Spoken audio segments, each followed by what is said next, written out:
especially now that monkeypox is taking over. Man. Hilarious. Monkeypox is back, so we really got to get used to this streaming shit like this.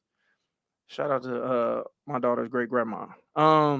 We in the building, man. What's up, everybody? Hopefully everybody doing good, man. It's 9:15 here, and it's the 17th of August. Life is great. I'm 38 years old. I've been 38 for 10 days, and I mean it's extraordinary. It's been good so far. I've came twice today manually. Amen. Shout out to the game. You know what I'm saying? And that amen came from the deacon, the good deacon. The good deacon, Clever the Great. What's up, bro? My name is Desmond. You know, that's cool. Damn. I mean, is this a for real thing or you just playing with me? I'm just talking shit. Oh, okay. It don't matter. I didn't know what you really was on, nigga. Because if you know how it is, I don't want to fuck up your, nigga, that's your brand. No, I'm good, man. I'm good. How you been though? I mean, I've been good, bro. Life is good. I can't complain, man. Like, everything is good. Everybody healthy. Everybody happy. I got money in my pocket in both of my accounts. Not a lot, but enough. You know what I'm saying? I can go to Manhattan Chicken whenever I want. Grab me a little 10-piece fried hard with the wings. It's the little things. That's all it is, and I don't think we appreciate it as much, dog. Like, when last time you had some good ass chicken wings? Good ass chicken wings. Clever. That ain't from the crib. Yeah, like you just pulled up to. Okay, I ain't even gonna say that. Not even when last time. What's the best place you've ever had wings? Like in your head, like nigga, if I'm going to get some wings from somewhere, I go out my way to go get these. I fuck with Sweetwater. They cool. You really like Sweetwater, or you just that's one of them things that you just like everybody said? No, I fuck with Sweetwater. Other than that, I really don't eat chicken out like that. Oh, there's Ponderosa used to slap back in the day.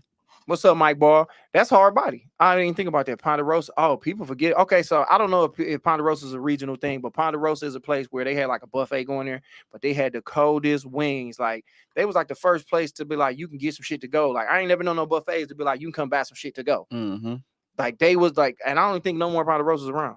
No, there's not. It's not, but it was perfect back in the day. You had a lazy ass mom or aunt, and you had an open house. She'd just go get the chicken. Like I'm gonna just go to Ponderosa and get some wings for y'all. Bro, Ponderosa sponsored a lot of food at baby showers in the past. Like Thanks. you know what I'm saying, early '90s and all that. Like Ponderosa was the buffet that when you was on Underground Railroad, you stopped at on your way up here. Like the slaves was like, bro, we on our way back up north. Stop it. That's Khary Fraser over there, the historian. Khary. What do you mean I'm lying, nigga? Ponderosa was the name of a slave. That was one of the slaves who handled catering on the Underground Railroad. Nigga, I looked this up. No, not at all. Where did they get their wings from then, Khary? That's what I'm saying. They not no goddamn Ponderosa. They did, nigga. When the slaves were coming from the South, Harriet Tubman was like, Ponderosa, if you gonna come out here, you got to cater the food. That was the whole reason Ponderosa was a house nigga. And he snuck out the house with some wings and brought them on the first trip, the first voyage of the Underground Railroad, and fried them wings up. And that's how he moved up to the north and he opened up a franchise and the white man took it from him. No. And then every Ponderosa, they had the North Star on the ceiling. Yes. Hilarious. See, niggas don't want to talk. Niggas don't want to talk history. Hilarious. Niggas don't want to kick history that. with you. No. It's no relationship between the two. It actually ain't surprising. Like people think that the what's his name, the Colonel from KFC kind of goes to like some plantation shit. That's not either. Oh, that ain't true. He didn't steal the recipe from somebody. Okay, he probably did. He did not make it, but I'm saying like he wasn't honoring the legacy of a plantation owner in his attire and stuff like that. The Colonel. That wasn't slave master gear he had on. That was slave master gear. Kind of racist, nigga. That was okay. Look, the gear, but what I'm saying is, it's some Kentucky shit, and Kentucky, they had slaves down there. Clan. But what I'm saying is, and they put T Grizzly in jail. In his story, it was nothing to do with some slave master shit. It just was that the get up that he thought he could stand out to sell his chicken. That that recipe, he definitely did take the recipe. He commandeered that from someone else. You cooning right now, my nigga. It don't matter what you doing. You shucking and jabbing like, no, that ain't why he wore that suit. That nigga wore that suit because he owns slaves, nigga. The Colonel owns slaves, nigga. You're not gonna make me think nothing different, nigga. I seen the Django, nigga. When he first went over there to that slave plantation, that nigga was dressed like Colonel Sanders, bro. There's no way. And if EJ was here, he could pull the screen up so we can get a look at what Colonel Sanders dressed like, but we don't want Khary to do too much because Khary gonna fuck something up. We got like four tabs pulled up. It's a lot going on. Yeah, it's a lot happening right here, right now. It's a fly in the building. I'm trying not to swat at it when I'm on the screen, but it's fucking with me. But we're gonna talk about ego in a minute, man. It's a conversation that I want to have, man, because I mean, I don't know how y'all feel about ego. I don't know how much control you think you have over your ego. I know I battle with my shit daily. I think I come off. I think I'm a humble motherfucker. I don't like a lot of attention, even though I do comedy. I kind of to myself, I be on some chill shit. I have 3 outfits. Like I think a nigga who does that, you seen this shirt a lot. And I think if somebody who do that, I assume ego wouldn't be a big deal to me. But maybe I exude my ego in other ways. Like I don't know. Like, do you battle with ego sometimes? Clever. Ego. Would you consider pride ego? Like having a lot of pride? Corey, is that a difference? Explain what ego is too. I'm about to give you guys like the clinical definition. Okay. I don't know if y'all took psychology and technically the whole concept of ego from Sigmund Freud. It's like you got your ego, your id, and your super ego. Mm-hmm. So like technically like all of the differences make up what ego is, and we're gonna break this down. So I think that pride can go into it, but I also think that it's like you got the real definition, then you got like how society embraces the definition. But based on how society embraces the definition, I think that having an ego and having that confidence, it can be helpful and it can be hurtful. Like most things in life, like it's a little bit of both. I think pride can definitely come before the fall, as they say, because if you got too much pride, you can be blindsided by someone that can exploit the fact that they know that your pride would trigger you. I think that happens often. Like, I mean, even right now, as we're looking on like me in basketball on the NBA level, some of these reports coming out about Kevin Durant, you can see it's triggering his pride. Kevin Durant is obviously very prideful and got a lot of insecurities just with all them ghost accounts and all this extra stuff. So like them sniping at his pride is going to impact something in his business, most definitely. Okay. Right. So you say pride is a thing that you most, I don't know. I think it's something about being self-entitled. I don't know if that goes into ego, but I feel like if you too self-centered and it's all about you, and everything that happens has to be like, they did that to affect me. You know what I'm saying? Like if somebody, I make it a point that if somebody drives in front of me and cut me off, in my head, I always say something snarky in my head, like, oh, your car fast as hell, bitch. Like in my head, like they can hear it, but in my head, it's my ego in my mind being like, I'm mad because this motherfucker cut me off. And it's like, I don't know, maybe that motherfucker okay, let's say he driving stupid and I wish bad shit on him and I got to stop doing that. But let's just assume that this motherfucker really got somewhere to go. Maybe it's an emergency. Right. I had to take myself out of it. I don't know if that has a definition of ego, but you can pull that back up and I read it. But I just want to go into what I feel it is. We ain't got to go into id and all that other shit. I don't want to confuse nobody. Shout out to Homer and shout out to Ned Flanders over there. Ego develops around the age of 2 and focuses on the reality principle, reduces the conflict between id and superego by implementing defense mechanisms. Can we pull up Webster's definition of this? Because Freud also said it was cool to fuck your mama, right? Yeah, he's a wild nigga. Well, okay. Wait. He said that it is.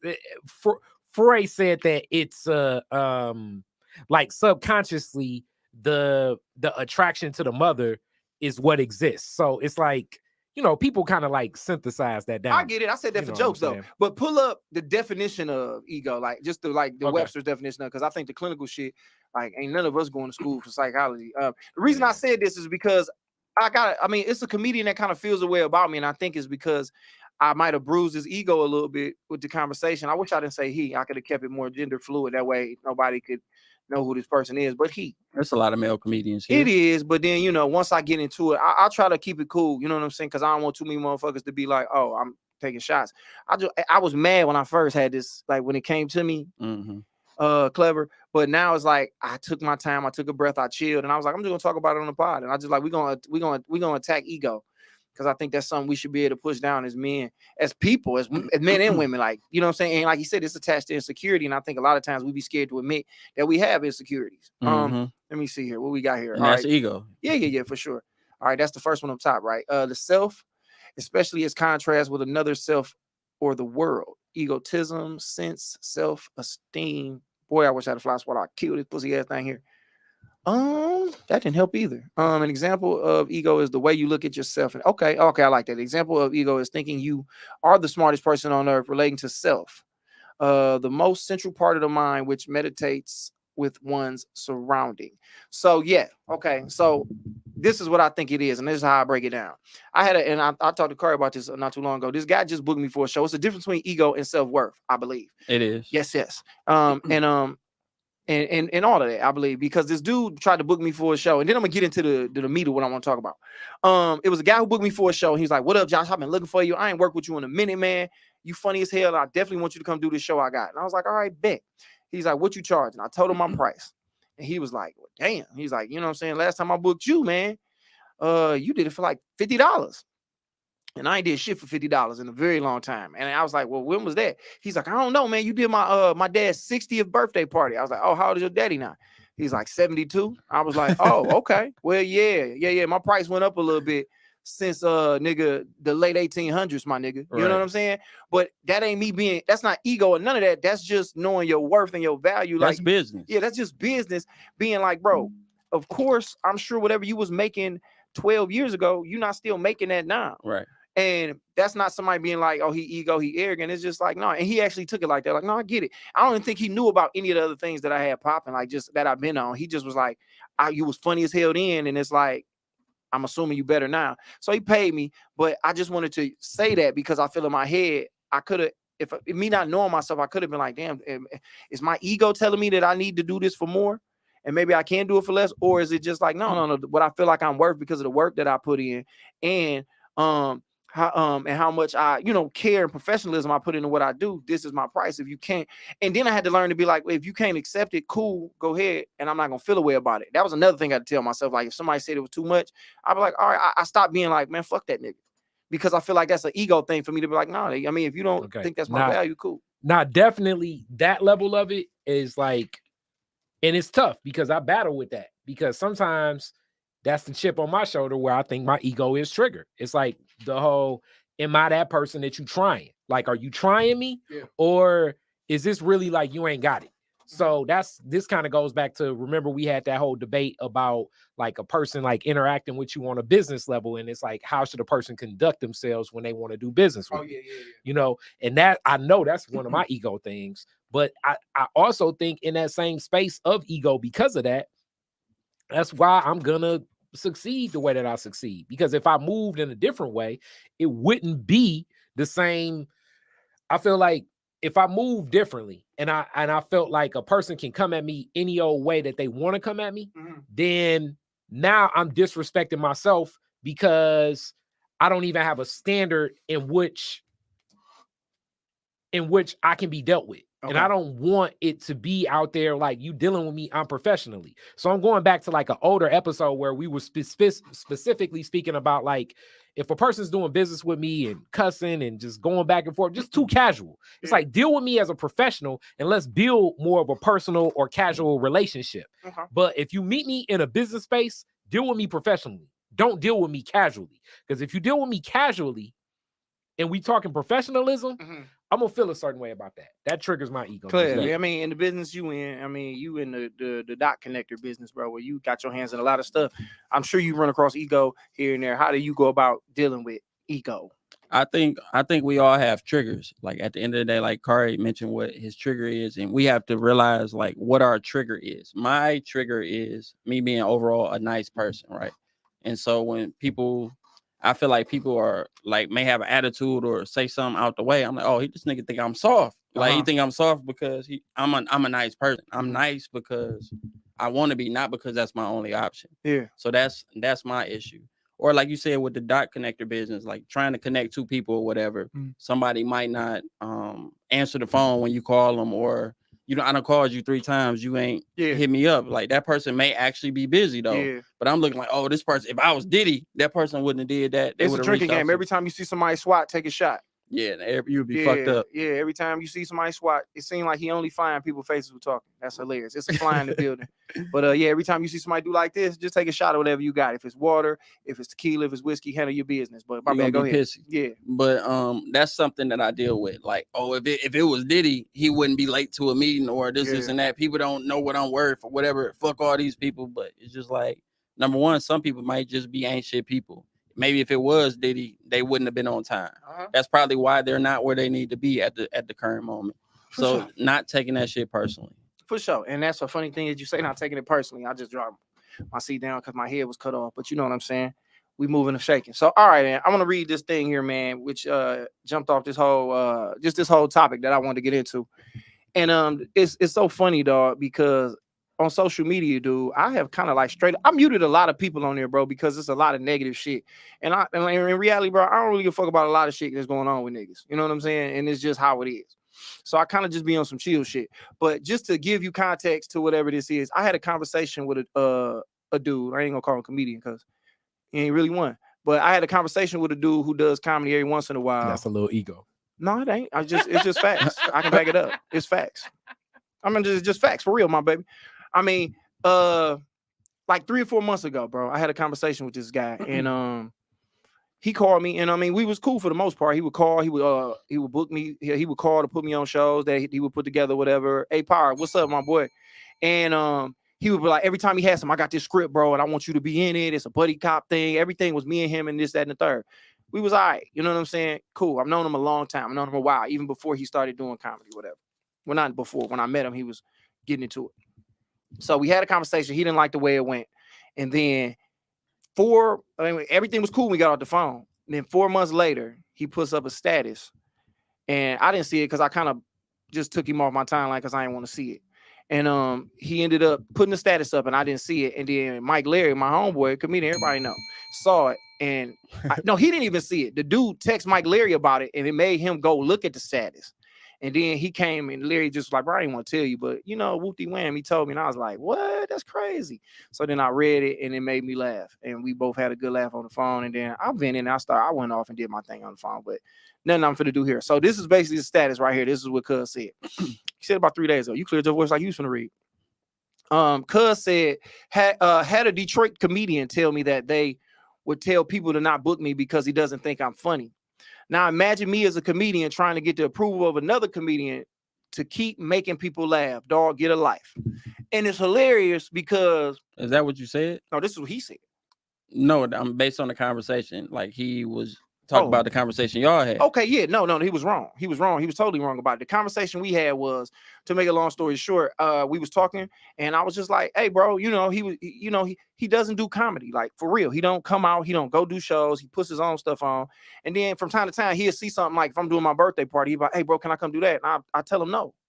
And I finally kind of told him while I told him, I was like, bro, you don't really come out like that. So when I do a show, people paying to see it, I can't just throw you in there. I had to compare it to like, bro, if we on a team together and we hooping, you don't practice, championship game coming, you know, it's Super Bowl and everybody here, it's like, I ain't finna put you in the game, dog. Like right. You ain't been preparing even for this moment. But for some reason, you feel like you should be able to get down in this moment, even when you don't have the tools for real. So I was telling him, like, bro, he got a bunch of other stuff popping. Like, you know, I mean, like, he was doing interviews online and he got like big names on there, bro. Like, I was like, hey, and he was like, he got a couple shows he did. I was like, bro, you really put the work in at this other stuff and you got product. You really do things. I was like, you should probably focus on that more than doing stand-up. And he was like, no, I really love stand-up. I was like, bro, no, you can't because you don't get out and do it. Right. Like, and he started telling me all these excuses. And I was like, I'm gonna be real with you. That ain't no excuse. If you want to get out, somebody come pick you up. You'll make a friend, have a dream, all this stuff. I just told him, this is what you want to do. I talked to him in a way that I would talk to somebody. I want somebody to talk to me. Like, bro, hey, that's an excuse. If you really gave a fuck, you'll do what you need to do. And then he was like, well, no, I don't think you're wrong. I was like, bro, well, if you really this good at comedy, how come I book you? Oh, I ain't out here like that. I don't really be around, but I get booked in Atlanta and people be booking me in Chicago and Atlanta and LA. And I'm like, that's like you telling me, yeah, I get hoes, but I don't get none here. I get them out in Miami. Right. You know, it's like, nigga, you here 24/7. How you don't get hoes here? Right. But you getting all the bitches in Buffalo. Right. Hard for me to believe, right? That's funny. It is hilarious. That's why I'm a comedian. Funny. I do shit like that. So then, not even trying. So then he was just like, man, well, you know, I mean, I really do this. And, you know, I mean, just because you don't think I was like, well, bro, I don't really think people booking you because you're not funny. And I even broke it down and be like, bro, I ain't saying you ain't funny because you just ain't. I said, you ain't funny because you don't even do the work. You don't put the work in. I said, you don't even try to be funny. So it's like, how can you sit out here and declare something that you don't even put the work in to be good at? And he took that, and I was like, and I basically told him, like, and then this is what he said to me. He's like, bro, I can do an hour of material right now. I got it in my book. I can do it. And I was like, bro, I barely got an hour. And the only reason I said that is because I just don't be liking once I get tired of my material, I don't like it no more. So I want to move on. So in my head, I feel like I don't got an hour. I do. And he was just like, well, I write all the time and I got an hour. And I was like, so you can do an hour tomorrow? He's like, yeah. Whenever I can do it. I was like, bro, I'm going to be real with you. If somebody called me and was like, hey, I'm booking such and such for a show, the headline, can he do it? I was like, I would tell him no. I was like, I would tell him no. because you don't have the material to do an hour. That's just me saying you don't have the tools. I'm not going out and telling people don't book this guy because he ain't funny. I'm saying if somebody called me and said, can he do 30 minutes? I'm like, no, he can't. That's just because they asked me. I wouldn't, if I seen a flyer when I'm on it, and I was like, I wouldn't call the people and be like, you can't do an hour. That's just what it is. But if somebody called and asked me, yeah, I'm just gonna be, because that's my word, I'm gonna say what's real. Like, no, cuz can't do it. That's like if a nigga say, hey, can Khary fly a plane? I'll be like, if you let that nigga fly a plane, y'all gonna die. You definitely would be in for a rude awakening. Yeah, nigga. Rude awakening. This nigga can't fly no plane. He can barely walk. I seen this nigga walking around here going upstairs. Nigga, fuck y'all up. So they have aviation school at Northwestern. Man, hell no. No, not at all. Okay. people was flying, but not that way. Hell no, bro. And that's all I'm saying is, and then cuz done went to the internet and put this up, and I just think it's very female of him. And I think I bruised his ego, because he would be on his Instagram talking about who wasn't funny and who this ain't funny. And then once I told him he wasn't funny, all of a sudden I'm not qualified to tell him he not funny. And it's like, how am I as a comedian? I'm like, I ain't even coming. I'm coming from the perspective of somebody watching you do comedy. And I've been around. I was like, I don't see people laughing like that. Well, bro, you got to see shows that I can show you. I was like, bro, you can probably show me shows, but are you killing my nigga? There you go, take a shot. Are you killing my nigga? You know what I'm saying? But niggas don't want to have that conversation. His ego wants him to, and the people around him, that's why he posted it, because the people around him like, bro, you funny, he hating on you. Nigga, I had no reason to hate on you, bro. Like, you have nothing I want. You know what I'm saying? Me stopping you from doing shows don't stop me from getting shows. I was just being real with somebody, and I said to myself that I was not gonna give niggas advice no more, because niggas don't know how to receive advice because their egos get hurt. Niggas can't take a motherfucker telling them you just not good enough yet. I told that nigga, you don't even put the work in. I really don't think the nigga funny for real at all. Like, I don't think he got what it takes. And that's just me being real. He's never been funny around me. He's never stayed, he never even tripped and failed and was like, oh, that's funny. You should do that on stage for 5 minutes straight. He's never did nothing funny to me, but I gave him the benefit of the doubt to say, nigga, if you get out more and try, I've seen niggas get funny. He does not come out and come around. But then he'll sit around and let his ego tell him that I'm just hating. And then he went and let his people pat him on the back and say, no, that nigga hating on you. But it's like, nigga, you told me I was one of the funniest niggas that you ever seen. And that's the niggas on TV and anywhere else. So why would I, the nigga that you feel that way about, hate on you, nigga? Like, I think that's why your opinion mattered so much to him, because he respected what you did in the lane of comedy. So it's just like, I respect this dude. He telling me I can't do it, but I got nothing but love and admiration for what he do and how he do. I wish he'd do the same for me, but you got to put the work in. Yeah, and I got love, and this is saying the little bit of love that I did have for cuz made me say this to him, because I'm like, if I mess with the nigga enough, in my head it's like, all right, bro, I'm gonna do whatever I can to make sure. Yeah, you might as well. You like Ethiopia with that fly hit you on your knee, but like, and that's what I'm saying. Like, the little bit of love that I had for cuz was like, all right, this is what I'm finna do. All right, if you hear any spraying, Khary is over here doing whippets. That's when they take the little shit, they clean the keyboard with. That's what Khary on. He over here getting high off that other shit. He's trying to bait this fly over here. But anyway, like I said, I had enough love for him to be like, all right, bro, I'm gonna tell you some shit because I want you to win. Focus on these things so you can succeed. Like, as a friend, I would hope anybody would do that for me, to be like, hey, bro, this ain't working. Maybe try it this way. He instantly took that as me being like on some hating shit. It's like, nigga, if you took a step back and be like, why would he hate on me? Why would he say this to me, dog? It's like, I don't gain nothing from you by telling you you're not funny. I'm telling you this so you can improve in that area. Or prove you wrong at the end of the day. If you need that to, yeah, okay. If you need that to motivate you, cool, do that. But it's like, nigga, you become funnier than me. I ain't gonna be like, damn, nigga, you was right. All I said was do the work. But this is what's so weird about a lot of other crafts and how things package. You know, as me and Des can speak as people that have booked comedians, right. Like, comedy is such an interesting art form because everybody, like, in conversation, we all say things that make each other laugh. But the minute you put it in the realm of stand-up, that art form is so difficult. Like, can we pull up Facebook? And I love so much about comedy and stand-up comedy, but it's very difficult when we think about like the messages being portrayed, how it connects with people, like how they walk away with it. Like when you study most people, I just watched this documentary on George Carlin, and he was doing comedy for like 50 plus years. And he said it took him about 20 years to really find his voice. And this is him at like a pinnacle of success. You know, most comedians say about year 20, they're really kind of getting in a bag where they got their voice. You still new. And they not riffing off. Like whatever your age in comedy, like you're that years old in comedy as you are how long you've been doing it. If you've been doing it 5 years, you're 5 years in comedy. Most other art forms, like, you know what I'm saying? Like, and I'm not saying that, you know, if you're a great piano player or a dancer, you know, you get it overnight, but it's different and people even respect it differently because, you know, when you see a piano player walk in or a ballet dancer, it's like, wow, this isn't a framework.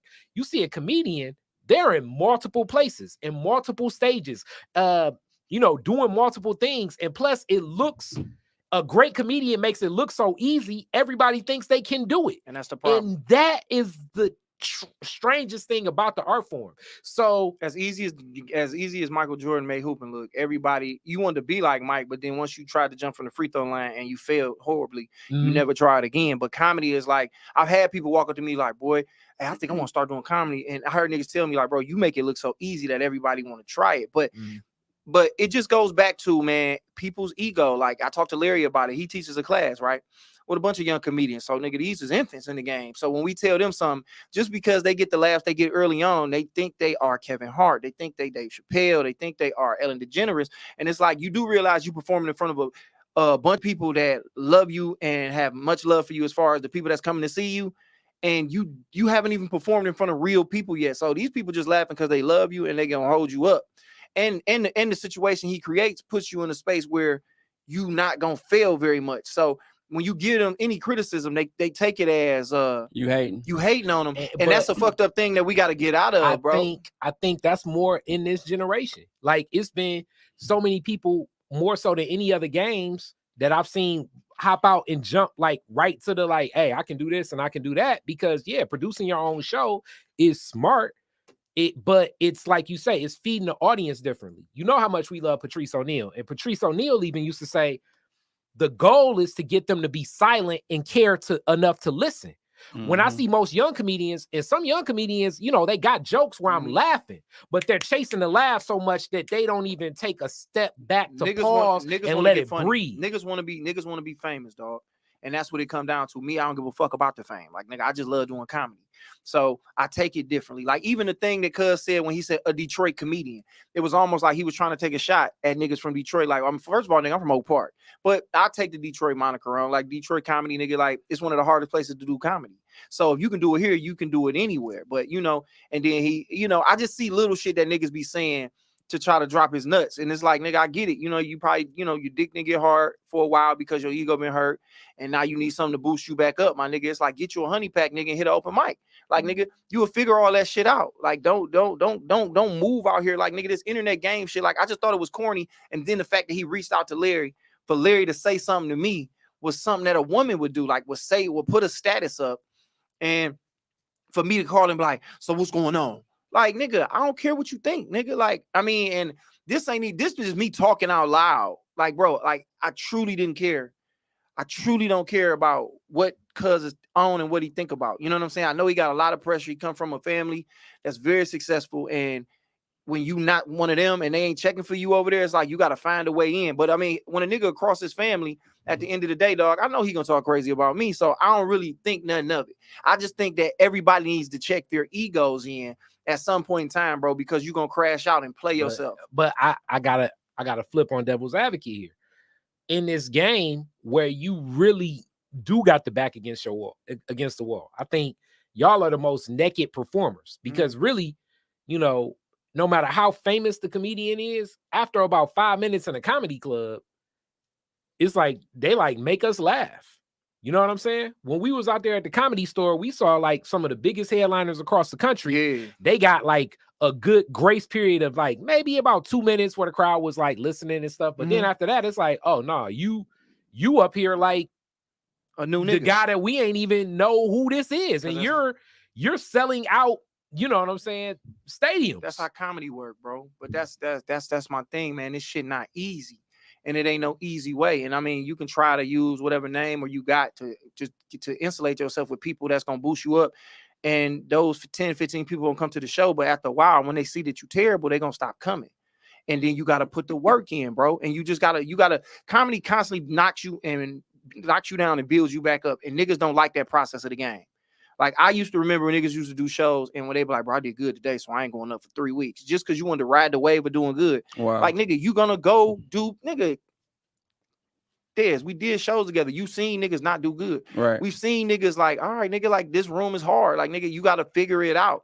And that's what comedy is. And I truly believe like niggas feel a way about it, but I'm passionate about this because I really give a fuck about this whole thing. So it's like, if you're not gonna do the work and you're gonna disrespect the game, like for a nigga to tell me that he can do an hour, nigga, I get that nigga $10,000 to do an hour.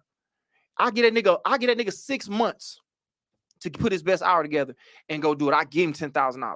He can't do it. It's not easy, nigga. Everybody can't do that. And he's not one of them niggas. So when he said that to me, I was like, oh, you don't even respect the game, nigga. And I done sacrificed 18 years of the game in this game. So I don't take lightly for niggas that just talk like it ain't shit. Like, yeah, nigga, I got an hour right now in my notebook. An hour of what, nigga? This ain't a TED talk. Like when you go up there, are you killing? Are you engaging? Are you interesting? Are people leaving and hanging on to every word? And nigga, they can't wait to see you. Do they want to buy everything you selling? Nigga, no. So it's like, nigga, don't tell me you got an hour and then get mad 4 months later after you, nigga. I remember after we had the conversation, he texted me like, bro, we good. And I remember like, yeah, we good. But in my head, I'm like, nah, I ain't fucking with you. You don't respect the game. Mm-hmm. And then he texted me on my birthday, which just passed, happy birthday. And I was like, appreciate it. And I left it at that. But I guess he can feel I don't fuck with him. So then he put this status up thinking that was going to make me respond on there. And then I'm going to respond on my platform and I'm going to talk here because, nigga, I need content and I like to talk. I ain't finna go get on there and talk up under there. So, nigga, you know, your friends and family can talk all that other shit because I said something hella reckless, nigga. You know what I'm saying? Just because I just felt like it. But I calmed down, bro. But I respect this shit too much. And I think niggas take comedy too light. Like, I agree. And actually, I had this talk with you often. And you, I think, pull punches or you don't go all the way there in your mind because, yeah, it's like it's an art. It's the most disrespected art form. You know, even as a promoter myself, you know, it's been times you done gave me on stuff. Kool-Aid would game me on stuff. Coco done gave me on stuff. Definitely Foolish. You know what I'm saying? Foolish is like for any young Detroit promoter looking to book comedy, engage with Foolish. You're gonna learn a lot the hard way. It's not gonna sound pretty. It's not gonna be clean, but whatever the fuck he give you, it's gonna be some up game. And down real game. Mm-hmm. You may not want to hear that shit, but it's gonna be like, yeah. That was game I needed to hear. Shout out to RJ Leary. He said, fuck that. You know? I want to be famous. I'm tired of eating noodles. That's the funny thing. Trying to be famous, you're going to end up eating noodles. You know. Shout out to my Miss Berkowitz, my 4th grade teacher. She seen this early. But I think she in there for real? Yeah, she is. I think the thing about like the thing about chasing the it's just a different type of art form. And now it's more variations, even the whole concept of like you got Instagram comedian, you got like entertaining people that can host. I think like me and Dez could possibly fall in that space. You know what I'm saying? But like when you really get into performing a stand-up set and you out there and the whole crowd is looking at you like make me laugh, that's a different intimidation. Niggas think they Dave Chappelle, and that's the difference. Like you said, like y'all some entertaining, charismatic niggas. Y'all can get on the microphone and make a room full of people laugh. But niggas who do comedy think because they can do that, they think they Dave Chappelle. It's like, nigga, I ain't Dave Chappelle. I don't nowhere near think that. I'm trying to get as good as Josh can be, but it's a lot of niggas out here who think they better than they are, and it's like it's okay to be confident and feel you good at something, but in reality, nigga, you gonna spray this motherfucker? We need to slide on this nigga. I don't see him. That fly in here, hey nigga, you might have prayed for him. His family sent this fly over to fuck this podcast. Here we go. But you gonna get this message, nigga. Here we go. I feel like Loaded Luck. You gonna get this work. Oh man, fuck that. He gonna get this work to fly the friendly skies. It's like my neighbor has charged. It's like the energy has shifted into Josh. No, man, because I'm just like, I mean, nigga can't be silly all the time, dog. But it's just being real. Like anything you love or give a fuck about, don't let nobody disrespect it. If you don't sacrifice your whatever, like, so if you got a bakery company, I mean, you have a company, you bake shit for a living, Right. and then the motherfucker act like, nigga, I make some good ass pies, I should bake some shit. And it's like, no, nigga, I really do this. Like, nigga, I have to pay for this. I pay for all the ingredients and all these things and this, that, and the third. And you think you can just come and start selling pies next door, and then you like, nigga, I got the best pies in the country. It's like, nigga, you ain't put the work in, you ain't bought the inventory, you ain't got none of this shit. But people just think they can do something, and like you say, just I don't want to get into that as far as comedy being hard. Niggas need to just check what they egos in, bro, at the door, dog. Like, nigga, a nigga just gave you some advice. Niggas, it's some like nigga, like I'm just being real. The nigga not funny at all. The nigga terrible. I've seen the nigga do comedy, and I'm like, I've watched him on time and time again, and I'll be like, why do he do this to himself? I'm like, why do he do this to himself? Like, watching him sit there, like I see him sitting there watching. I mean, one time he had a girl there, and I was looking at her like, damn, you got to go home with this nigga. Like, and I just didn't understand it. Like, he would just go up there and go so hard, and then he would talk about who wasn't funny. And I used to bother me, like, why do you, like, I don't even have that conversation with niggas, dog. Like, but when you start disrespecting comedy, the game, and then like, you kind of disrespected the city when you said a Detroit comedian. If you want to call me that, cool. But nigga, regardless of what I am, nigga, you'll never be what I am at this, nigga, just because I sacrifice and I'm never gonna stop working. And that's just what it come down to. So I would never hate on you, nigga. Do what you gonna do, nigga. I would never tell nobody. I wouldn't go nowhere and actively tell no nigga, hey, don't book this nigga. That's lame, nigga. I ain't cut like that. So you a liar, for one. And then you just all around lame nigga who ain't funny, man. So hopefully, and then under the comments they said, like, you don't get booked for other stuff. Nigga, what else you want? If you're a comedian, what else do you want to get booked for? Like, now all of a sudden it ain't cool to get booked. I'm looking at the comments right here. Shout out to Martez in there. Fuck that, want to be famous. Y'all seen all that already. Who we talking about? Huh? We talking about a child of God, my nigga. We ain't gonna do that. Fuck cuz like that. I ain't gonna do that. We ain't gotta jump nobody. Look at this Flint nigga ready to jump somebody. Flint. So free Rio. So what's the balance between the two? I know we all can agree what ego is necessary, right? So how do you know where you're going too far, or when you have to check your ego? I wanted to tag in on the point that he even gave, like, when you respect the game, and that's tough because that's when really your ego starts coming out. Because even as a promoter, me and Dez have had this discussion. We've booked comedians, rappers, singers, paid for people to help with our events, and they don't respect what we doing, right? Like what we care about.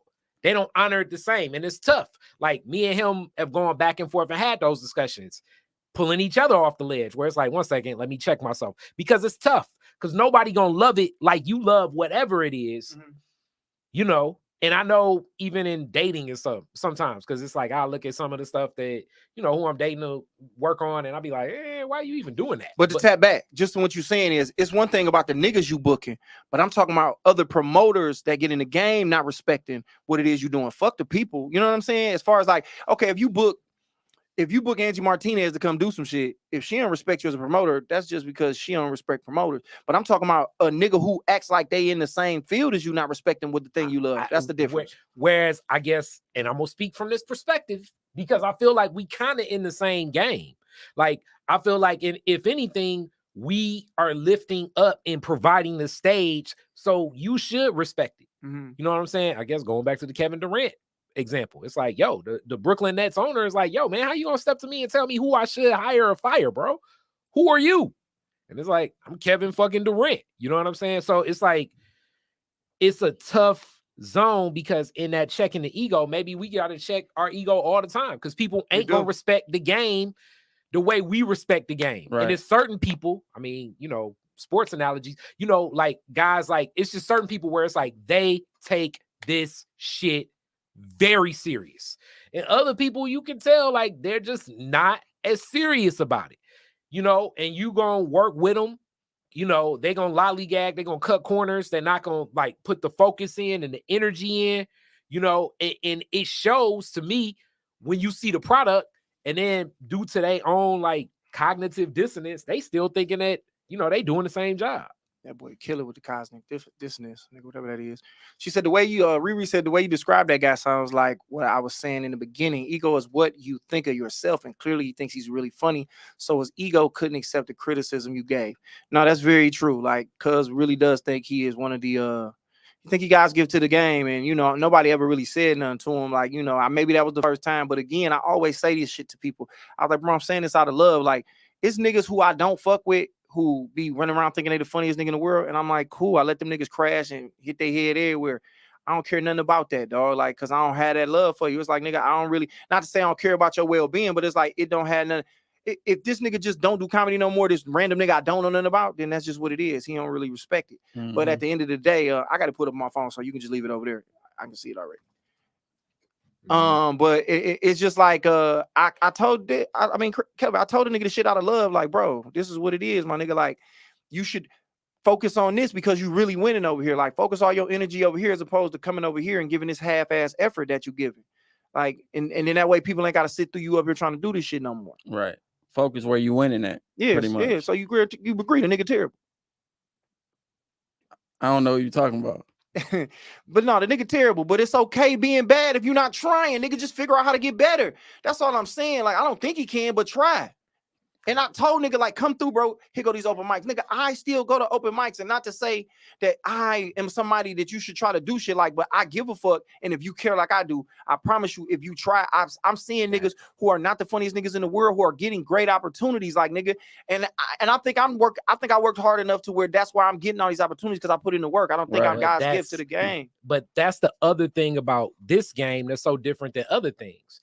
Comedy puts the greatest comedians in the space with everybody else. When Dave Chappelle was working on his special, he in the belly room. You know what I'm saying? Like, he's not like, and for people that don't know, the belly room of the Comedy Store is like the space and place where it was. It's not it glamorous. Was a dude with not glamorous. With a chicken suit trying shit on. It's not glamorous. It's a small ducked off spot.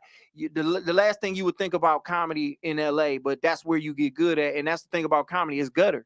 It ain't no, oh, I just do the bright lights in the stage. It's just like, nigga, know to get good at this shit is you gotta get it from the mud. Hold on, my nigga Ken Thomas. Real quick, Ken Mav just said something, man. Shout out to Ken Mav, man. If y'all ain't seen the gram, y'all need to go see that. That bitch still on Tubi. It's a good movie to watch, and then you can play it again and have sex with whoever you fucking, man. It's a good movie to just stop eating pussy and look up and be like, that nigga with that hat and goatee funny. My man said, Ken said it was a difference between that Kobe mentality and a Nick Young type of person. I appreciate the advice, Josh. That's what I'm saying. Like, you just gotta care. Like, Kobe might be just a little bit overboard, but I don't know. Maybe that is a mentality I have. I just think if you give a fuck about something, you gonna put your all He was obsessed with it. Yeah, like, you just love it and you care about it, and if you in the energy you put out there, you gonna get back, dog. So I just think niggas is acting like bitches nowadays, and women are acting like niggas. And I gave that example to Khary when I was talking about how, like, Kim Kardashian and Kanye been doing all the talking and the shit that you think a woman would do, and Kim ain't really said shit. Herb Gotti doing all this talking, which a woman would do about a nigga, and Ashanti ain't said shit. I think the game done flipped, man. I think niggas finna get uteruses out here, man. I don't know if it go that far, but I just want to bring that back up. Like, that's all ego too. You know that what you just said with them, they hurt. Yes, Lord. That's why I brought it up. Their ego was hurt. Let's do journalism, nigga. Let's get into it. Come on. Yeah, I mean, it's one of those things that people gonna deal with. Like, even the Pete Davidson reports, like in all of this stuff happening with his mental breakdown and all of that stuff, which Kim just breaking niggas down one by one. I mean, he just said you should make the Facebook post public so all the comments come through. And we went there. We just need him to pull up next week. Yeah, Khary don't know what he's doing, but look, exactly. But shout out to Blast Mass, man. Debate, man. I'm undefeated on that show. I'm Floyd Mayweather. I'm never doing it again. It was a great show. I went on there. Y'all should go check that out sometime, man. But see, you just be open to criticism, man, and advice, man. And don't always look at somebody trying to attack you for some reason, man. If somebody's saying something, especially if they saying it out of love, like, how do you tell the difference between somebody being harsh or somebody like really giving you some game that can really help you? Martez said I'm spitting. I'm so sick Martez didn't come out to the birthday show. Happy birthday too, Tez. We share the same birthday. I think you just take it.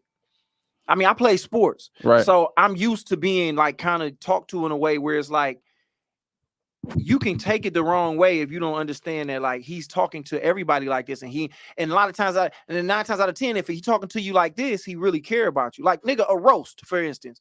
You don't just roast anybody on a roast. They say you roast the people you look up to and love. Right. Like, I'm talking about the real roast. On, like, when they used to sit out at the Friars Club, they was like, they would roast the people they admire. So nobody roasted, and nobody roasted somebody they didn't give a fuck about. So that's what I mean. Like, if somebody's giving you some advice, take it as advice. until, you know what I'm saying? It's a way of doing it. Like you can take shit and be like, all right, I think it's just, I know you can do it. Like anytime somebody give me some type of, I just take it. It don't matter where somebody is in the game, like a new nigga or a motherfucker who been doing it 40 years, bro. Like I just take it. I take it as advice, man. I take it. I don't know, man. Maybe I don't know. Maybe that's just me. But so in other words, stop being tender dick out here. I mean, I guess, man. I mean, that's what I've been saying, but it's just like, I think, and that's the other thing about this. Like, I think that's somewhat in this generation, though.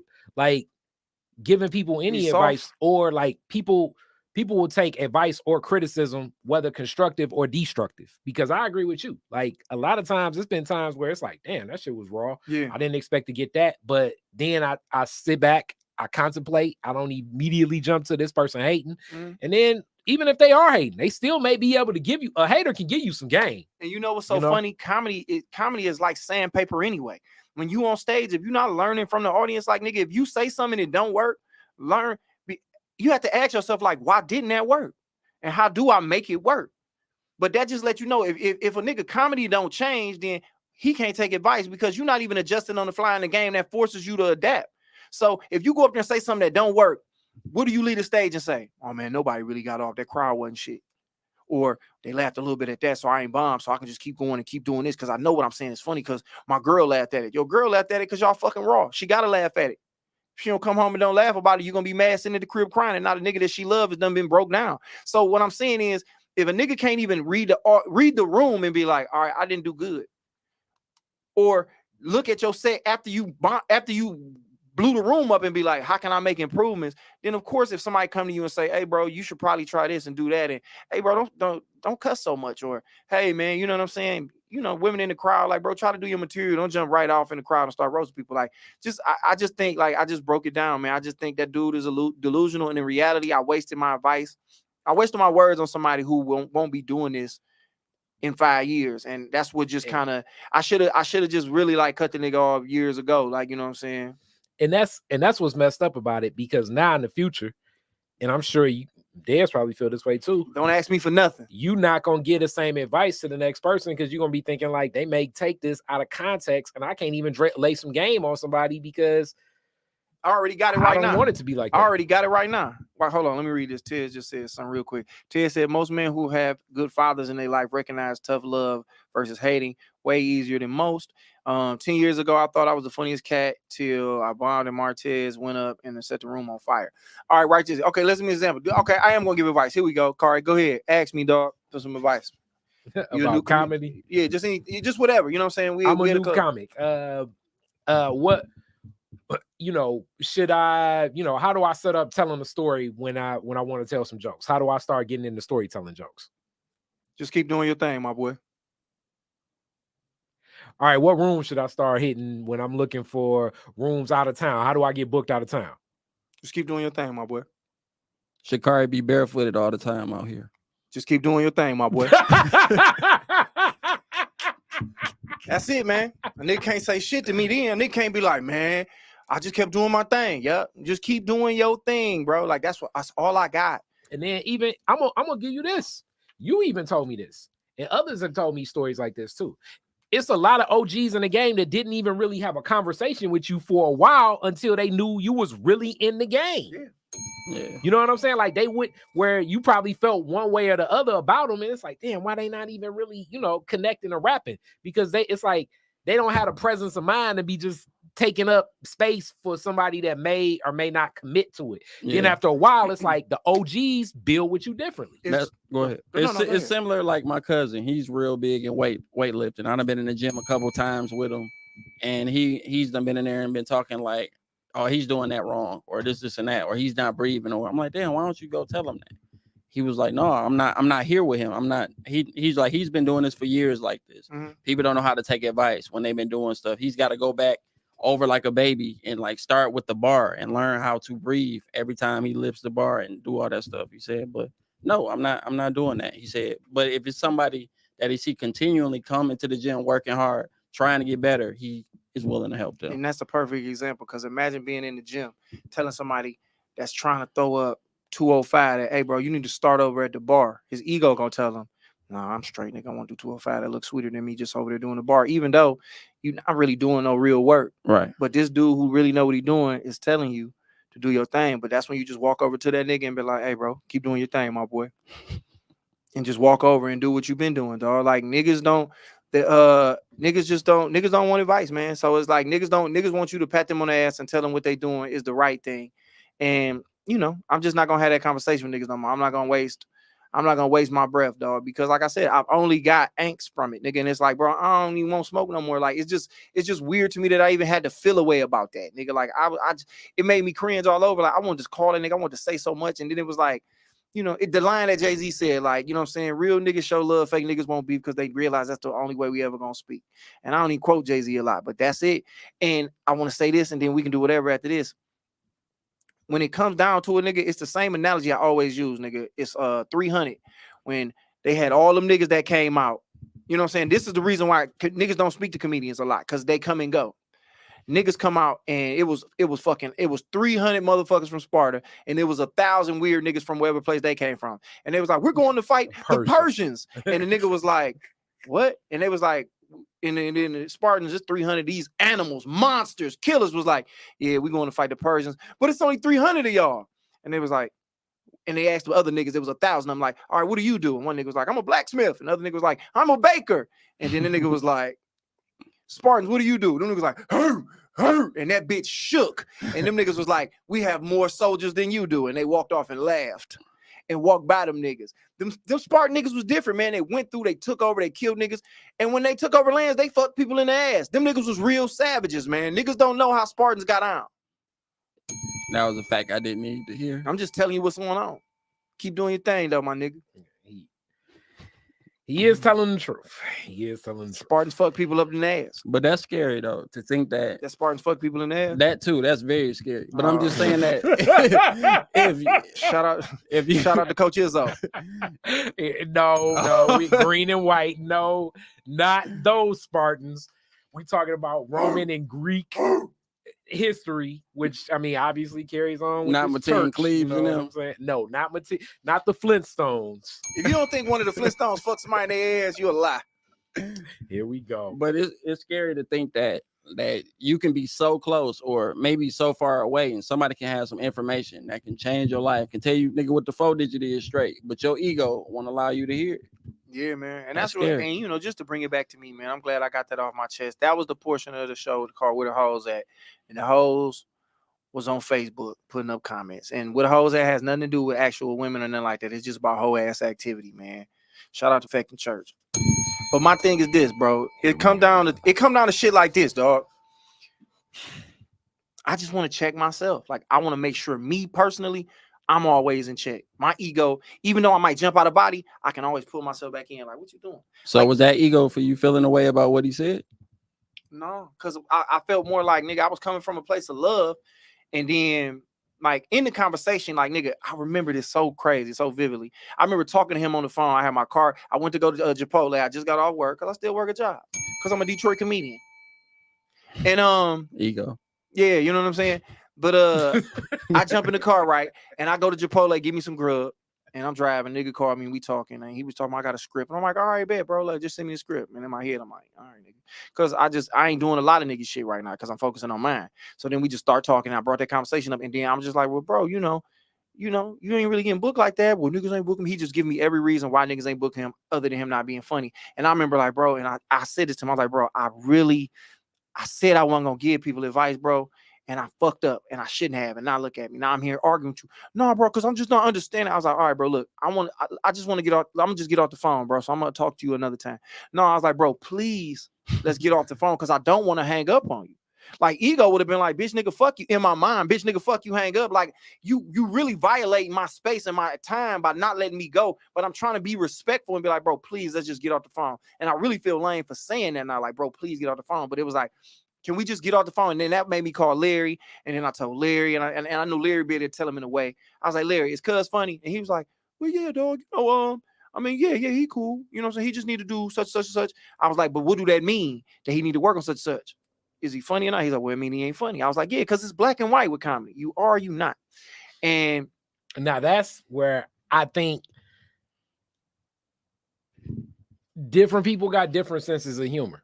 You don't think that it's certain people that you don't think are funny, but they gather the crowd. And I mean, now we getting into more so from the promoter's lens, which I know as a comedian, it's a rift, and not just a comedian. Any performer sometimes has rifts with promoters, because as promoters, we're looking to fill the place and make money. You know, I told you the story about years ago. You know, back when we used to do so much stuff with all the strip club stuff like 007 and the Sting. But one of the biggest nights that I remember I missed out on was like 1 month in the Trinidad James All Gold Everything being a hot song. And they said, yo, they said Trinidad James, they was like, Trinidad James wants $15,000. And we got 4 different groups. Everybody, and you can be the low man in this group. Put up 3 G's. I was like, man, he got one song. He looked androgynous and weird. Like, I don't even know if Detroit people rocking to that. Like, Khary homophobe. I went to not at all. But I was thinking like, okay, regular Sting strip club. I mean, it's not like we doing a party with Lil Wayne or something, which, you know, I guess you could argue that too. But it's like, I don't see giving him $15,000, and he only really been an artist for like 1 month. Yeah. That may have been like, they were charging $150 to get in the club at 11:15. And I was like, damn, I messed up.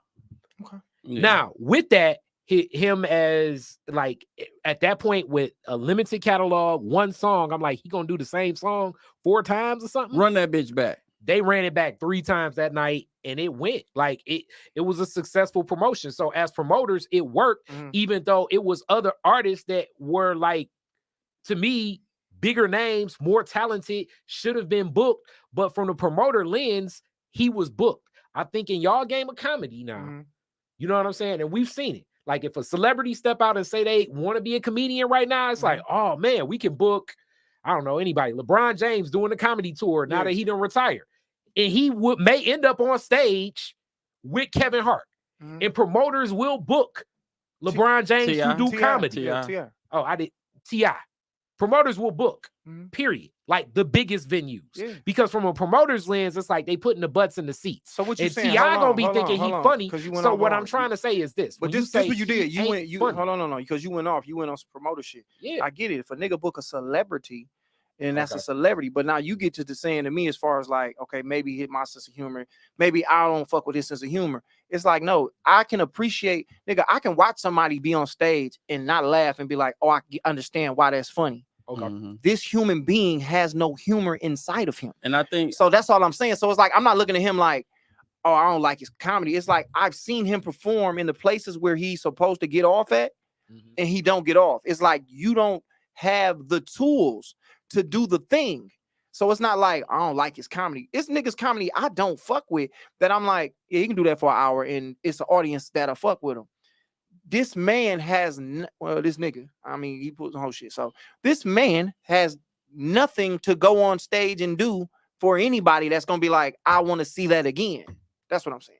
And by you saying like funny is funny, right? Yeah. And I know Khary say it's subjective, but I think I cater it to like basketball, right? If a nigga just saying I can dunk, but if nobody's seen you dunk, like it's kind of hard for you to say you're the best dunker in the world. Yes, sir.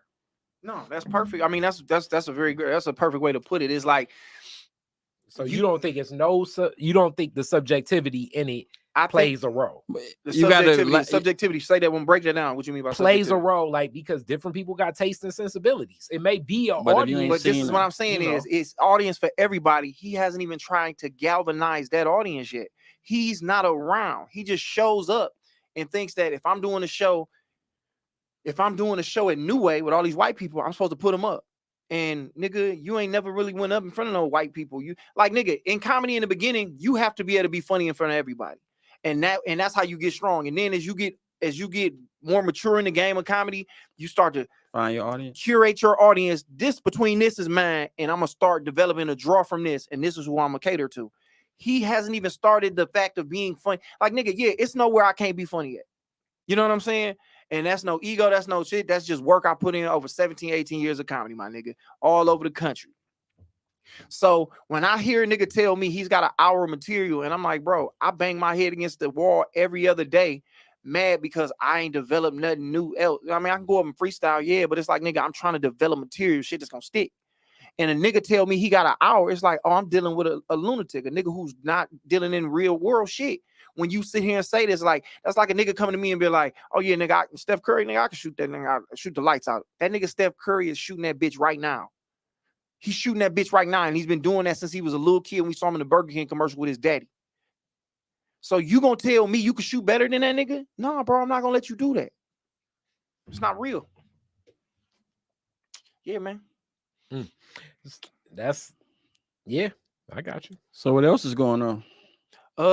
Man, that's really I want to get on my chest. We had an hour. I don't know if anything else y'all want to talk about as far as ego, but like you said, everything is looped around as far as ego go. This whole ass fly who want to get some He was fame. nowhere near that nigga too. I'm just trying to scare that pussy nigga at this point, man. You know what I'm saying? But yeah, like ego is attached to a lot of shit, like even with women and how we deal with them. Like, nigga, our egos get hurt when a woman moves on, and after 20 years, we still want to talk about her. It's like, nigga, at some point, dog, you got to check your ego and let it go. Hey, man, you had her. When you had her. You don't no more, and it is what it is. You got to let that shit go. You got a ball on it though. Well, you got a ball on her. I mean, you just do that. But the sweetest shit to do is the ball inside. Like, to just do it. And like, don't try to ball on her, nigga. Just do it. Like, nigga, just up your game and just, nigga, keep living and being successful. Definitely. And then, nigga, if you that nigga that you think you is, shit come back around. That's no ego. Like Jordan said, I took that shit personally because Jordan knew who the fuck he was. He was like, all right, you get back. Mm-hmm. You know what I'm saying? When you put that kind of work in your head, dog, you can use your ego to actually manifest the shit that you want to do. All right, bet. This nigga said I ain't funny nigga. I'm gonna go ahead and get on their ass. Well, Riri said that's what they were saying about that Khalees and Beyonce situation. Instead of Khalees being glad for the writing credit getting paid off being on the album, her ego got her removed. So she lost out on money and getting credit, and she didn't have before. Now I'm gonna say this and I'm gonna drop this to y'all. Niggas say leave everybody alone, RJ. Man, niggas with no neck always want to hold other niggas with no neck down.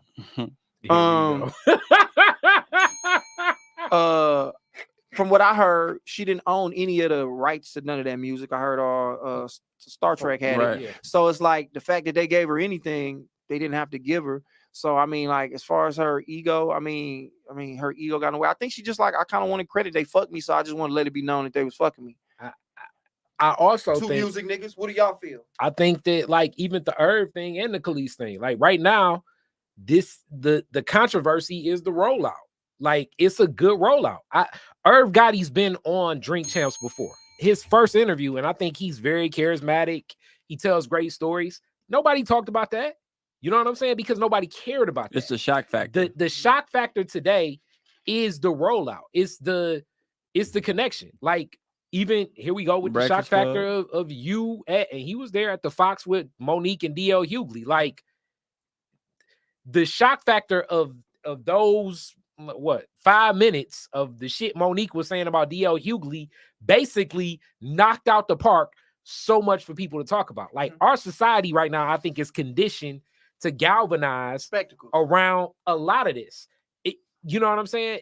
So, like, the rollout, I don't know how much of this is the rollout. Khalees, I'm sure, is now getting phone calls to be on them like R&B tours that she probably wasn't getting last month just because she came out with this video against Beyonce. And for people that feel like they don't like Beyonce, now it's like, okay, let me move this way. That's whack as hell that the world is like that, though. But you're absolutely right. You're absolutely right that people, we like shock value as much as we say how it is. If somebody's saying something crazy, like Kevin Samuels online, like a lot of women was talking about, oh, that's bullshit, da da da da da da. But they were sharing his videos, all the baller alerts, all that. They were sharing that shit because they know it was provocative, it was controversial. People was tuning in. Like, that's how our minds are wired to. Can we reverse that? Can we, like, I mean, I ain't trying to I hope this ain't no shock value shit. Like, I hope people getting the right thing from it. Like, do I feel a way about cuz? Like, yeah, I wouldn't, I never put my hands on nothing like that. Or anything like that. And I don't wish ill on the nigga. I'm just giving what I feel. You know what I'm saying? Now my real true feelings just came out. But in reality, I wish nothing but the best for that man. So it's like, is it a way to reverse that whole shock factor shit? Can we get out of it? Like, anytime I see a video up, like, I know if I look at it, that's just pushing it. Like, it's fuel adding to now. If I look at it, now another 10 motherfuckers like me gonna look at it. Right. So I just try to do my part and stay away from all the shocking shit. Like, I don't like the shocky value clickbait type shit. Like, you know what I'm saying? A lot of times you'll look on there and the smallest thing will be on there, like, Boosie said, you know what I'm saying? How many times this nigga DJ is I always call this nigga DJ Vlad? How many times is Vlad gonna ask the nigga Boosie about R. Kelly? It's like, we get it. He don't think nobody can fuck with the nigga in verses. Yeah. But it's just like he keep putting it up there Clickbait. because R. Kelly name generates a bunch of people like, oh, what Yeah. Boosie finna say about it? He literally saying the same shit over and over again with that background. I mean, even last week with what's her name, Angela Yee leaving the Breakfast Club. She may leave the Breakfast Club because it's better opportunity. She may, I mean, they did it for so long. They did that because they knew that was gonna do that. But the packaging was almost like, oh, who did what or said what, the fight and all of that stuff. The contracts may just be up. You know what I'm saying? Yeah, but it was none of that. It was just like, they offered me this. I told them I want to do my own new show. Shit, Charlamagne done stepped out and been doing his own thing, and you know, DJ Envy got books and fucking he's doing car shows and shit like that in real estate. So eventually, nigga, you got to go your separate way. But they did it and put it in a package of, let's put some controversy around it and get people to come fuck with us. So I think we just, like you said, I don't think we'll put it like this. Maybe we is headed in a good direction because the storm is worse right before it's finna end. So I guess all this negativity, and that's why I said I mute a lot of people, like even cuz like negativity was like, that's what we just built off of. Everything on there, the comments, you get more comments if it's some shit like that. Like, yeah, people man, love controversy at the end of the day. We gotta get out of that, man. I don't think it's ever gonna end. People love to controversy, and we love to be left out. Like, if you ever want to make a spectacle, if you make a list, Detroit best rappers, top 10 best rappers, it's gonna be so many people promoting that shit. That's bullshit. How am I number 8? Or why I wasn't even considered?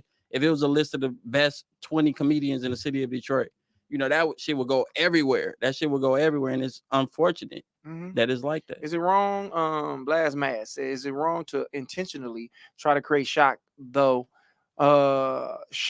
since shock/clout basically equals currency now?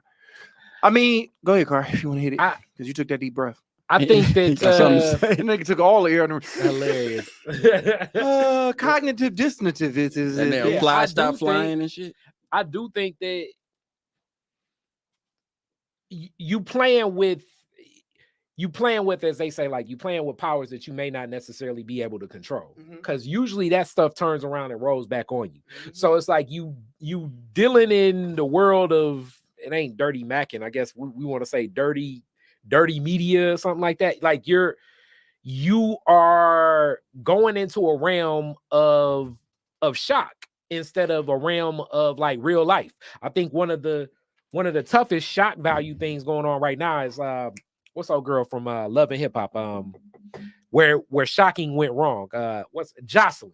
Okay, Jocelyn Hernandez, that was married to Stevie J, got a reality show with like Jocelyn's Cabaret. Yeah. Okay, that's her. So I think it's like some real shit that went down where one of the girls on the show was really attacked, and like it's going into like some real legal shit. Yeah, because it gets out of hand. But in the world of like Jocelyn, she's probably thinking, especially from like the Love and Hip Hop days, hey, this is how we gonna get people to watch it. We got to be more over the top, but it gotta be way over the top. And now she in like some real legal shit. The realer the motherfucker is like, the realer the motherfucker is the more famous one. It's like, okay, if I'm this wild and real motherfucker and I'm really squaring up with people, I'm gonna be the biggest star. So I'm gonna come hit this bitch in the face for real, and somebody hit their head and die. Now I was like, it may take something like that for everybody to be like, all right, bro, all this trying to be seen and making and being a center of attention by any means necessary, like infamy, you know what I'm saying, being infamous at the same time. Mike Ball said, haha, make the list, top 10 Detroit comics. Y'all go ahead and make that bitch. I'll repost it. Go ahead and make that bitch. Ted says social media created that energy. I believe it did. The internet made that energy, bro. Like fights and like what was the first video? Okay, when you think World Star, what was the first video that made you be like, that changed shit for you forever? Like, as far as on social media and the internet. I don't know. Do you remember? Like, and I do, but I just don't want to be the first nigga. But I will if y'all niggas need time. But I think I know what you're gonna say. I need Hold some on, what you think I'm to think about that Janet Jackson. I don't know if that Janet Jackson, Justin Timberlake Super Bowl shit. No, that didn't fuck me up. That was one of the first videos on YouTube. Oh, was it? Yeah. Oh, see, I didn't know that. No, I remember the first video that made, like, because I feel like World Star was the platform that they blame it on, but it was the internet in itself. My nigga say Sharkeisha. that World was Star big, was too. the was something. Yeah, like World Star was the video, was the platform where it was like, all right, it's fights, it's strippers, it's drug dealers, it's this, that, and the third. But I remember the first video that fucked me up, that made me be like, what are we watching now? A girl was sucking this nigga dick, right? And nigga came, and it came out her nose. Oh no, not that one. That fucked me up because I was like, what is happening? You start seeing shit that you was like, that's real? And it was like, it changed everything. And it was like, ever since then, since World Star, and it may be another platform, but I think World Star is what set the tone for what we are all about. Shocking shit that make you be like, hey, dog. YouTube and World Star. I thought you was gonna say, because at first YouTube, you couldn't put a lot of shit on there. I thought you was gonna say the video, because I think that was World Star too, where old girl was like calling her boyfriend but buffing off old boy. Yeah, that was one. That was one where it was like, oh, that shit. That shit curated my love of the genre porn I like now. They got a cheating genre. I be watching that motherfucker. That's some toxic shit, bro. Cheating. That's toxic, wild. Toxic that shit. Kimbo Slice early videos. Oh yeah, was shocking. Crazy, he bro. Knocked the nigga eye out the socket. I remember that fight in the backyard. Everything was just like, but I believe that I think we to a point now where we so consumed with just like the evilest shit. And like you said, like you can't, nigga, that's too hot for you to try to control. Like, all right, we're gonna shoot a video, nigga. We're gonna put a bunch of baby mamas in the room and a bunch of young bitches, and we're gonna get them drunk, and we're gonna be like, hey man, we all going over to Coney Island, knowing that this other bitch over there, and they finna get into it, and then shit get popping. I think we in a space now, man. I can say the one I don't want to use controversy to get out. The one that really met, and they got all incriminated. I don't know if y'all saw this video. I think it was like 3 years ago. It was some kids in Alabama that had a bunch of guns, and they like staged an Instagram live video where they like panned the video in a certain way where everybody was like holding guns at each other, like hanging out the car. And I'm like, why the hell is they incriminating each other? And then had the money out. And really, I guess in the sense of money out, Triple Extension. That's a classic example of like they knew where he was at. They plotted where he was at. They saw the money phone. They ran up on him, robbed him, murdered him as well. Pop Smoke. Yep. They could tell where he was at just due to like, oh, you in the Hollywood Hills right here. We gonna run up on you, get at you. I know that gas station. You know what I'm saying? Like you in my neighborhood. You know, you can tell when this shit gets more real. Like the incrimination. One of my homeboys right now, like earlier this week, he a rapper. Even though he my age, I think he lean into like younger culture. He holding, and I know he got like a regular job and all that shit, but he holding like jars of lean in his hand, incriminating himself on Instagram Live. Damn. Where I'm like, why are you doing this shit? You should know better than this. Damn, you should say that nigga name. Nah, man. Good news really don't spread like that. It be the controversy that do. What can we do though, man? Like I know I'm asking niggas who can't really tell me why, but I would really prefer that the positive shit just spin more than anything. And I mean, I guess it do. Like Larry's show really went good, and that spread like wildfire. Nothing happened. Everybody had a good ass time. You know. And then on the flip side, I was a part of one of the most negative moments in comedy, and that bitch went crazy. She did say something that was a wild one. I Which one? About that. 2 Girls, 1 Cup. Yeah. I never watched that. I just couldn't do it. That was y'all some wild niggas for even knowing. Like for somebody even tell me what was gonna happen. Yeah, but I stumbled across that World Star shit, nigga. I was in the library. Yeah, but you said you was in the library. One second. That's the most non-World Star viewing location I could ever think about Library. To be introduced to World Star. So he's sitting up there like researching with the kid or something. The kid got a book. Then he on World Star watching Sharkeisha. Nigga, I was on that bitch, nigga. I remember watching that shit, nigga. I was like, oh! And niggas like, what? I was like, nigga, come look at this. This before they put that chip in that bitch where you couldn't access it or whatever little app. But nigga, I seen that because you just sitting there like, damn, this bitch mopping dog off. You know what I'm saying? Then she just went too deep and was like, and then it was like, and then was like, oh, is that real? Why is it blue? Like, niggas, there was so many questions. So many questions. It was so many questions, man. And I'm talking about that video was probably about like, that video was literally like what, a minute and 30 seconds. It was way funnier than Cuz. Yeah, I mean, it petty as hell. To the point where I was still, you know how much I thought the Will Smith smack was fake because it's like, you know. Carr was like, man, that wasn't even his cheek, man. You could see there was a prosthetic on there. I was like, you one of them niggas, Carr? Right. cause I was driving. Yeah, you're right. We do it like that. I was driving and I'm on Twitter and I'm like, Will Smith slapped Chris Rock. What? And then I think I called Khary like, man, can you believe this shit? He was like, man, that shit fake. And I was like, then it made me feel like, is it fake?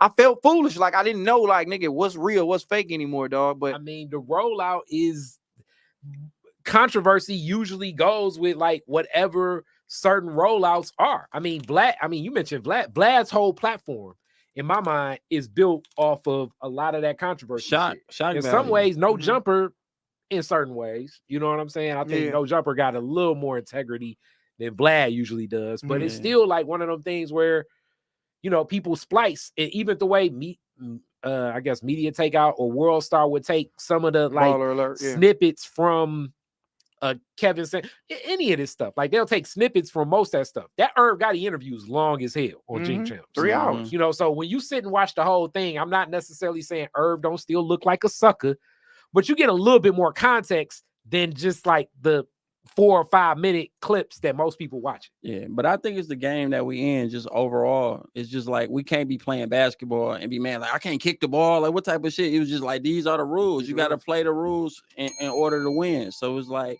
I feel like we should use shock value, but at the same time use our powers for good in it. Like still find a way to be creative, to do something shocking, to turn on to some good shit that you're doing. I think that's the way. That's the only way to twist it and the only way to win with it. I think that's a good way to end this bitch. Unless y'all want to dig a little deeper. I know Dez got things to do. I mean, Clever got things to do. I got shit I got on the floor, man. You know what I'm saying? Now I'm finna really troll this nigga now. Hilarious. King Dave, check that ego, man. No, my ego check. I'm playing. I'm just saying this to be funny now. At this point, I feel good. I feel like I got on my chest. I feel like, you know, it's out there in the world now. You know what I'm saying? And I hope this helps somebody. Like I know we talk a lot of wild shit, and somehow we got to talk about a girl sucking a nigga dick. And Mike Ball, make that list, dog. You book niggas, they're gonna be mad at you. You can't do that though. Like when you book shit, you can't put up like, oh, these are 10 funniest motherfuckers somewhere. They gonna be like, well, don't book me then, nigga. Book them 10 niggas you gave all that love to. But yeah, you're right. I mean, it do start that shit, man. But you know what? You know what else I think it is too? Accepting that the world just ain't gonna never be perfect. Yeah. And that even though as much negative shit is going on out here, that is just as much positive shit. It's just we focusing on it. And honestly, it may be the majority of shit in the world going on. I'm gonna say it. It's positive, but we focus on the fucked up shit because we look at this small little screen that focuses on a small little area that it does specifically for you. And it's just like, here, we know we can keep you looking here. Like, I guess they don't think we're going to look at it. If they just like, oh, it's only great things in the world going on. Yeah. Like, you know, like, I guess they don't want us to, if everything is a Disney movie, like, why the fuck would we watch it? But I mean. Now you about to get me going. I think some of this, conspiracy Khary, some of this is programmed, bro. Like, have y'all heard, you know, y'all know the whole science behind TikTok in China versus TikTok here. Yeah. And TikTok in Africa versus TikTok in China. Like for people that don't know, Chinese TikTok is just full of like videos of like science, engineering, mathematics.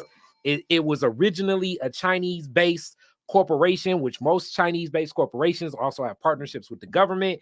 While Donald Trump was in office, was this 2 years ago? He said, okay, American company got to own part of TikTok to exist still here, which to me is still got to be Chinese run because like why would you give up such a valuable asset? TikTok is the most valuable social media platform right now. Yeah, I believe. And in America, if you look at your American TikTok, no matter what your no matter where you at, your algorithm is gonna be full of like dance challenges, jokes, just shit that ain't going on. Yeah, cool shit. All challenges, niggas slapping each other with tortillas in the face.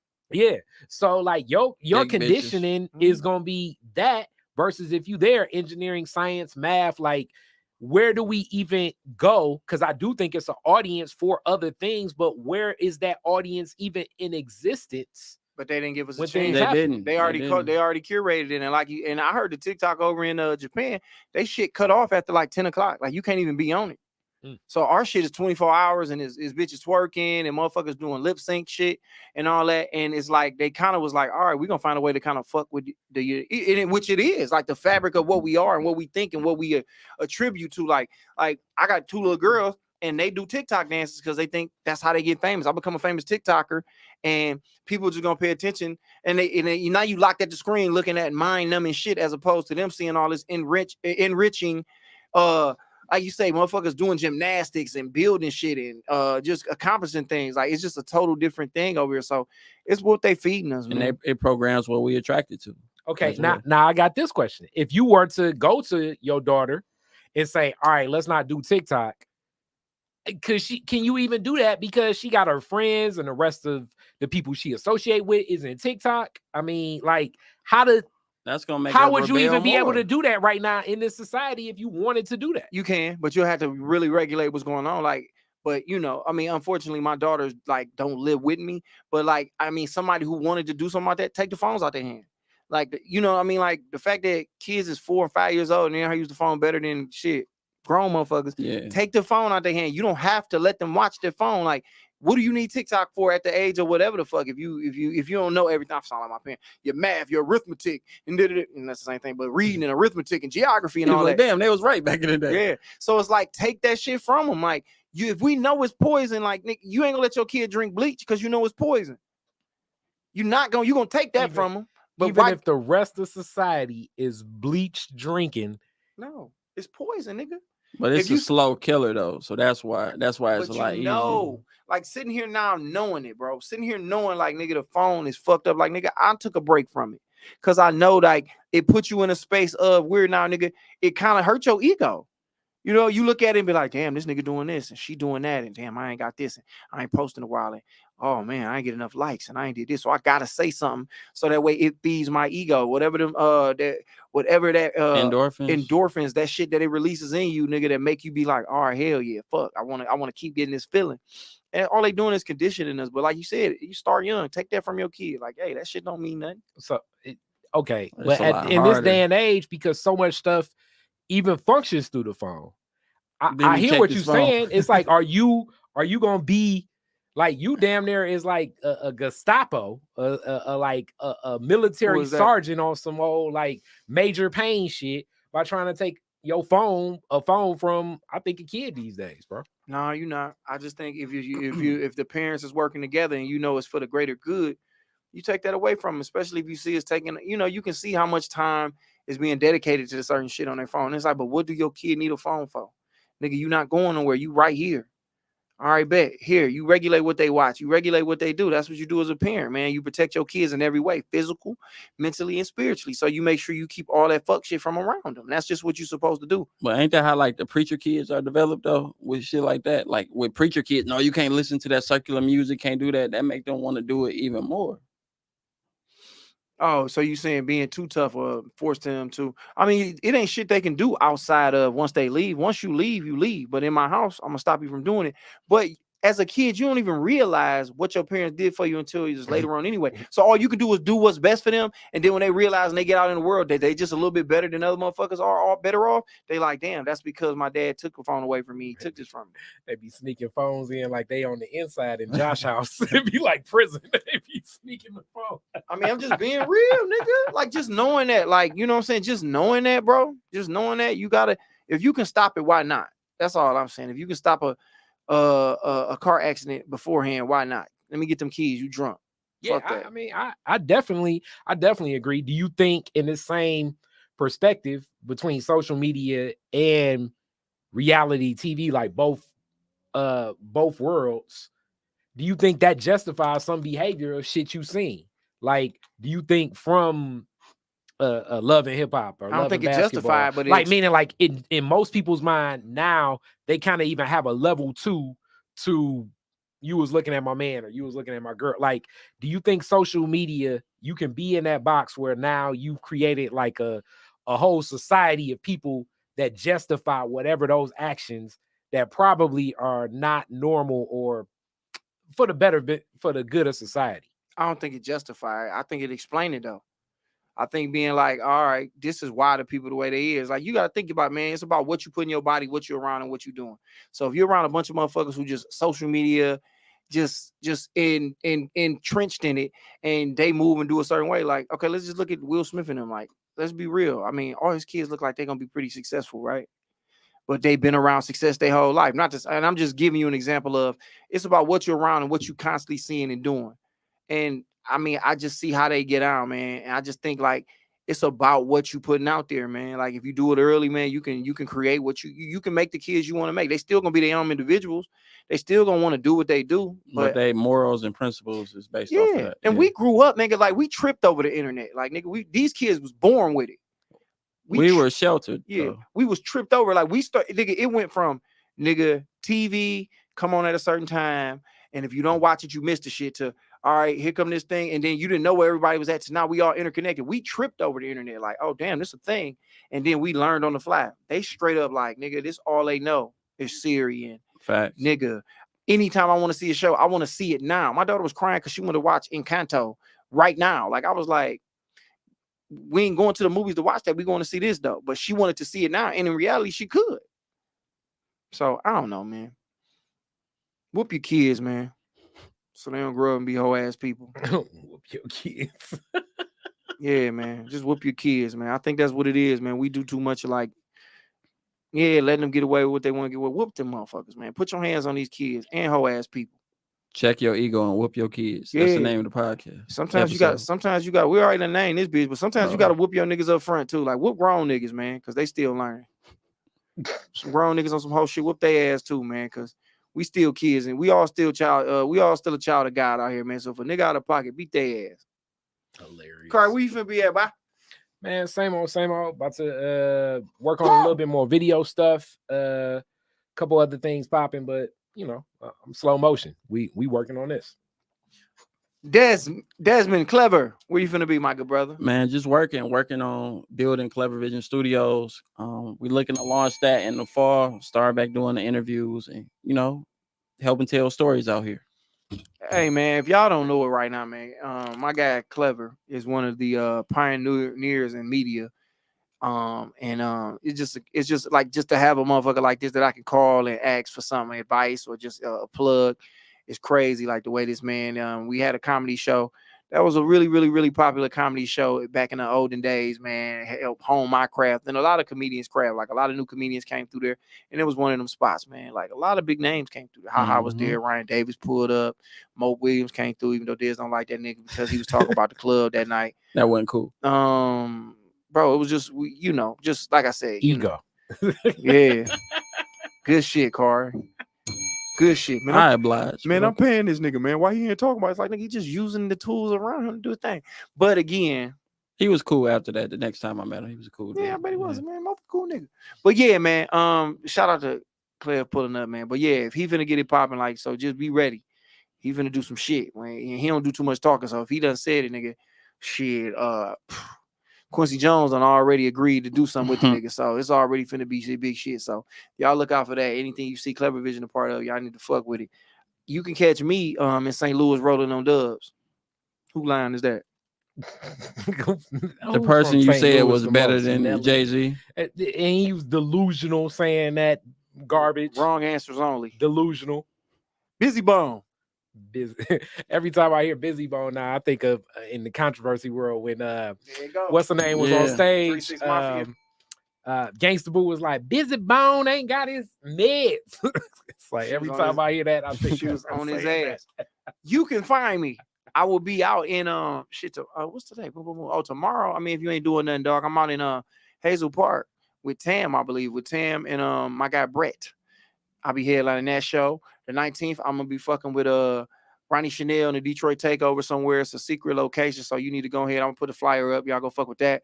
And Sunday, Cleveland, I'm coming. Maple Heights, I think it's called. I'm gonna be at Silks with Coco doing my goddamn thing. And then the 27th, the last Saturday of this month, man, I'm headlining at Detroit House of Comedy. 2 shows. Y'all come fuck with your boy 7:30 to 9. I want to sell them bitches out because I want them to see that what a real Detroit comedian can do in that bitch, man. So let's get them tickets, man. In Detroit House of Comedy, get them tickets. Y'all came to the birthday party. I ain't get to do everything I wanted to do. I had to do my little bit of time so I can get the people who want to show me some love up. But I'm gonna be doing 45 to an hour. You know what I'm saying? Even more if they allow it. So you got a whole hour? Is what you're saying? I'm gonna go up there and do a whole hour. I'm gonna see if Cuz can write for me. I'm gonna get his notebook, and I'm doing a whole hour of comedy at a comedy club downtown Detroit, right next to the Fox, man. So buy your tickets now, man. The link is up. I will be there. It's going down August 27th, man. Detroit House of Comedy. Fuck with me, man. So, hey, man, everybody, thank y'all for listening, man. Share this. Like and subscribe, man. Tell somebody you love them, man. Just shit, fuck it. It don't matter, man. Somebody need to hear that. Y'all be cool. Peace out, man. God bless. Who? And the question is.